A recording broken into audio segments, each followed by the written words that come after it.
بسم اللہ الرحمن الرحیم۔ شروع کرتا ہوں اللہ تعالیٰ کے نام سے جو بڑا مہربان اور نہایت رحم کرنے والا ہے۔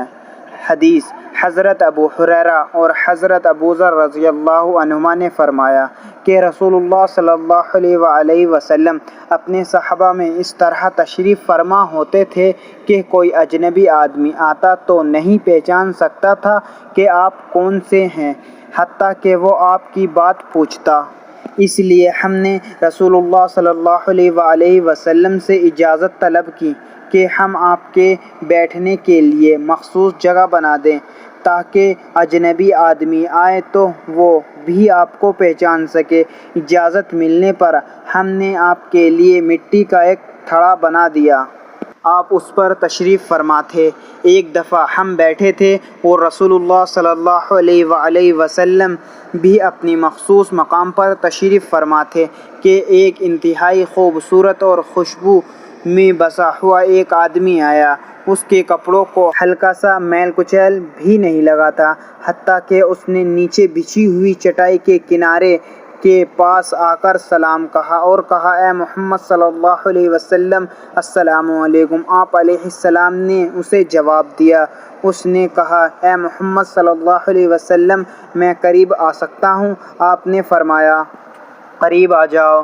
وہ بار بار اسی طرح کہتا رہا اور قریب آ جاؤ، اور آپ فرماتے رہے قریب آ جاؤ، حتیٰ کہ اس نے اپنے ہاتھ رسول اللہ صلی اللہ علیہ وآلہ وسلم کے مبارک گھٹنوں پر رکھ دیا اور کہا، اے محمد صلی اللہ علیہ وسلم، مجھے بتائیے اسلام کیا ہے؟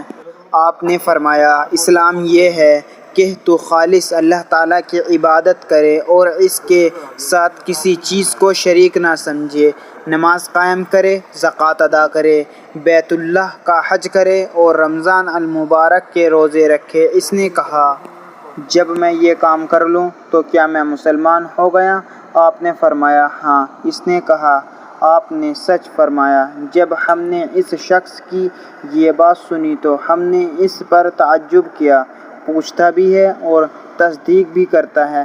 پھر اس نے کہا، اے محمد صلی اللہ علیہ وآلہ وسلم، فرمائیے ایمان کیا ہے؟ آپ نے فرمایا، ایمان یہ ہے کہ تو اللہ تعالیٰ، اس کے فرشتوں، کتابوں، نبیوں اور تقدیر کو دل و جان سے تسلیم کر لے۔ اس نے کہا، جب میں یہ کام کر لوں گا تو کیا میں مومن ہو گیا؟ آپ نے فرمایا، ہاں۔ اس نے کہا، آپ نے سچ فرمایا۔ پھر کہنے لگا، اے محمد صلی اللہ علیہ وآلہ وسلم، بتلائیے احسان کیا ہے؟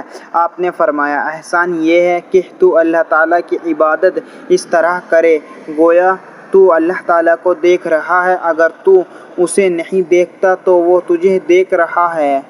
وہ کہنے لگا، آپ نے سچ فرمایا۔ پھر وہ کہنے لگا، اے محمد صلی اللہ علیہ وآلہ وسلم، مجھے بتلائیے قیامت کب آئے گی؟ آپ نے سر جھکا لیا اور اسے کچھ جواب نہ دیا۔ اس نے دوبارہ پھر وہی سوال کیا۔ آپ نے پھر کوئی جواب نہ دیا۔ اس نے تیسری دفعہ پھر وہی سوال کیا۔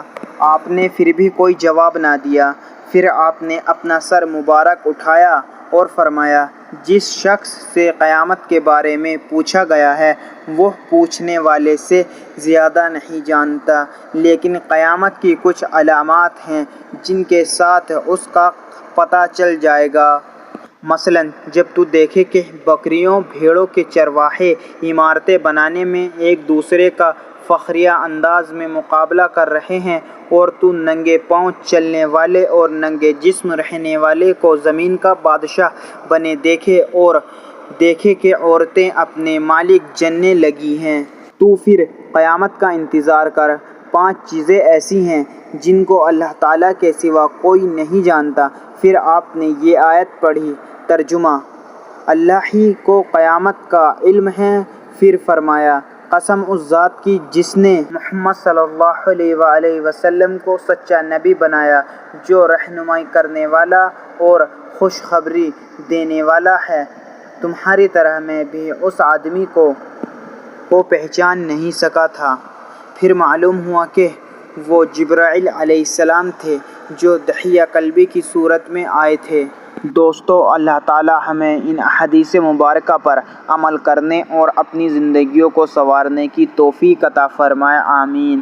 پیارے دوستو، مزید اس طرح کی ویڈیو دیکھنے کے لیے چینل کو سبسکرائب کریں، برائے مہربانی ویڈیو کو لائک بھی کریں۔